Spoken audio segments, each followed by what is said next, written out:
ഇനി ദീപാരാധനയുടെ ഫലമാണ് കേട്ടോ പറയാനായിട്ട് പോകുന്നത്.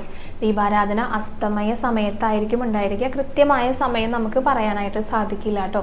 ദീപാരാധന കണ്ടു തൊഴുത് കഴിഞ്ഞാൽ ആ ഒരു സമയത്ത് ഗുരുവായൂരപ്പൻ്റെ ഭാവം എന്ന് പറയുന്നത് മോഹന രൂപനാണെന്ന് പറയാം.